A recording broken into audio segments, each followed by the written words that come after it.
Tokoto, comme annoncé depuis plusieurs jours sur nos antennes et via d'autres supports de communication, l'hommage à la légende de la musique camerounaise Ashanti Tokoto, l'homme de chèvre, a bel et bien eu lieu vendredi dernier au cimetière Ndjandjo de Bonapriso, où repose depuis 2013 l'auteur de Makossa Pop, en présence d'hommes de médias et quelques artistes, parmi lesquels le doyen Manuel Guissot, proche d'Ashanti Tokoto de son vivant. La cérémonie connaît également la participation du délégué de la SONACAM pour la région du littoral et du sud-ouest, M. Ayouk Etagnon, le délégué de la SONACAM en compagnie de Joseph-Marie Debalois-Fiatua,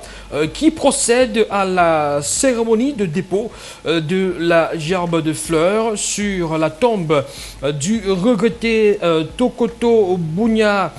Penda Emmanuel, alias Ashanti Tokoto, surnommé l'homme de chèvre, la créature du lac Noir, rappelée par son créateur. C'était en juin 2013.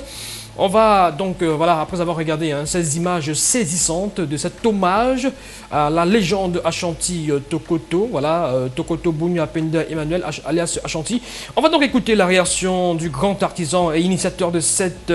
hommage, Joseph-Marie Debalois-Fiatua, au micro de Christian Tanfo.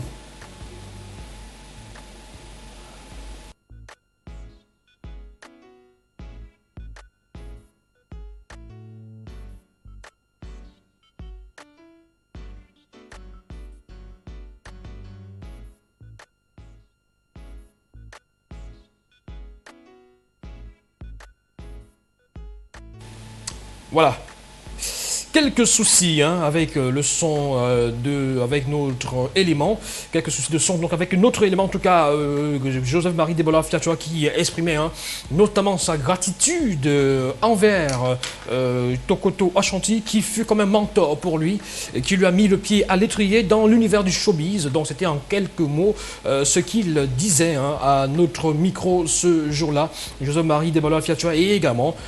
il tenait à préciser que cet événement devrait être perpétué et qu'il fallait peut-être que les autorités se saisissent également de cet événement pour essayer de rendre encore un hommage plus grandiose à la légende Ashanti Tokoto. Alors c'était dans le même esprit que s'exprimait également le délégué de la SONACAM pour la région du littoral et du sud-ouest, monsieur Ayouk Etagnon, donc qui se disait quand même ému par rapport à cette célébration, et on espère qu'avec la contribution du MINAC, donc selon les mots de ce délégué, que des obsèques des hommages plus grandioses puissent avoir lieu dans les prochains jours, dans les prochaines années, pourquoi pas. Voilà, donc ce qu'on pouvait dire, cérémonie qui n'aura malheureusement pas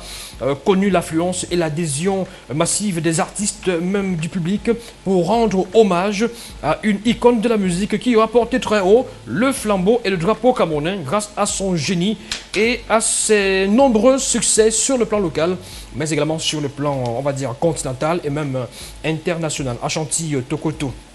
qui nous a donc quitté en 2013. On revient aux autres infos.